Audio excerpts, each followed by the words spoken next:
495, 496, 497, 498, 499... Zut, il en manque un. Et le numéro 500, tu es là, toi? Ou t'es le numéro 216? Je sais plus, il y en a tellement. À Oman, dans une maison qu'elle a spécialement achetée pour les héberger, Mariam Al-Balouchi possède près de 500 chats. Cette ancienne fonctionnaire à la retraite a recueilli tous ces félins abandonnés dans la rue et ça fait 10 ans que ça dure. Avec l'aide de quelques amis et des abonnés de son compte Instagram, Mariam dépense environ 6 500 € par mois pour nourrir, laver et soigner ses petits protégés. Nos 3 mots du jour, eux, ne vont pas sortir les griffes. 3 mots pour une actualité qui ronronne. Dans l'actu, aujourd'hui, il y en a un qui commence tout doucement à accepter sa défaite. Mais oui, c'est Donald Trump. Il attend quand même une confirmation à 100% de la victoire de Joe Biden, hein. Mais il a dit que si c'était bien le cas, il partirait de la Maison-Blanche. Si la victoire de Joe Biden est confirmée, vous quitterez bien la Maison-Blanche? Bien sûr que je partirai, et vous le savez. C'est la première fois depuis les élections du 3 novembre qu'il fait une déclaration dans ce sens-là. Mais Donald Trump pense toujours qu'il y a eu des irrégularités et des votes truqués dans cette élection. La victoire de Biden sera très difficile à admettre, car nous savons qu'il y a des fraudes massives. Depuis plusieurs semaines, il demande à la justice de s'en mêler, mais ses demandes judiciaires ont échoué. Aujourd'hui, le fait qu'il annonce qu'il quittera bien la Maison-Blanche a de l'importance.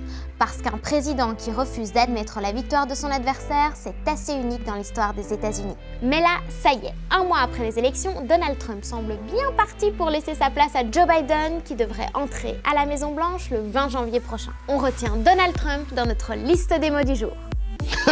Mes petits poulets, vous vous demandez pourquoi je suis dans le noir? Mais parce qu'aujourd'hui, c'est le vendredi dans le noir. Ou plutôt, ça voulait plutôt dire vendredi noir. Hein, rallumez les lumières. Oui, je me suis trompé dans la traduction. Ben oui, aujourd'hui, c'est le vendredi noir. Le Black Friday, quoi. C'est un vendredi, une fois dans l'année, durant lequel il y a des soldes monstres dans plein de magasins, mais aussi sur Internet. Une tradition qui nous vient des États-Unis, avec leur site de vente en ligne super connu. Cette année, beaucoup de magasins sont fermés à cause du confinement, même les magasins de jouets. On peut dire que c'est un peu compliqué pour les commerçants. Ah bah ça c'est sûr. Du coup, si cette année on achetait différemment, bah oui, acheter local. Ah bah ça tombe bien parce que certains commerces se sont adaptés. Ils proposent le click and collect. Bah le principe c'est de commander ton article sur internet et d'aller le chercher en magasin. Le client, comme vous l'avez dit sur Internet, il passe sa commande. La commande est imprimée une fois qu'elle est finalisée en magasin.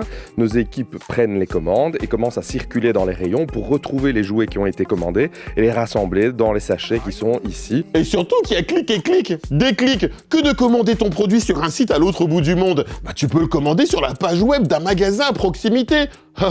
Alors on doit s'adapter forcément. Notre travail consiste à répondre forcément par mail, par téléphone, par réseaux sociaux, en fait, ce qui n'est pas vraiment nos habitudes de base. Surtout pas avec des enfants généralement qu'on privilège quand même un peu moins tout ce qui est électronique. Malheureusement, cette année, on doit quand même accentuer là-dessus parce que c'est notre seul moyen de communication avec eux. Ah bah on peut dire que tout a été mis en place pour que tout le monde trouve son bonheur durant cette Black Friday, qui était la démo du jour. Merci toi aussi. Alors, notre dernier jouet de l'année, soumis au test implacable des élèves du collège Saint-Martin à Saurin, j'ai nommé... Kidizoom. Un jouet super génial qui te permet de faire des effets spéciaux en temps réel. Regarde. Ce procédé numérique s'appelle un Green Key. Il est très souvent utilisé au cinéma, à la télé, dans les news par exemple. Le principe est d'effacer ou de remplacer un décor ou un paysage, voire même un animateur. Et par exemple, générique. Bonjour et bienvenue dans les news. Aujourd'hui, on va parler d'un des jeux de l'année qui s'appelle Kidizoom. En fait, c'est un mini appareil photo inclus et un fond vert inclus dedans. On peut faire des montages vidéo. On peut faire des trucages fond vert comme la cape d'invisibilité. Il y a fond vert et on peut faire plein de trucages.